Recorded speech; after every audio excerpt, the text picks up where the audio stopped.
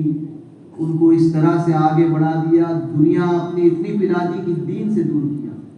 اور پھر وہی بچیاں بھاگتی ہیں تو پھر آپ تعویذات لینے کے لیے ادھر ادھر بھاگتے ہیں. پھر سب کو فون لگتے ہیں کہ دعا کیجئے کہ بچی آ جائے, یہاں بھاگ گئی ہے, وہاں بھاگ گئی ہے. اس بچی کی غلطی بعد میں ہے, پہلے اس کے ماں باپ غلطی پر ہے کہ ماں باپ نے وہ تعلیم دین کی نہیں دی.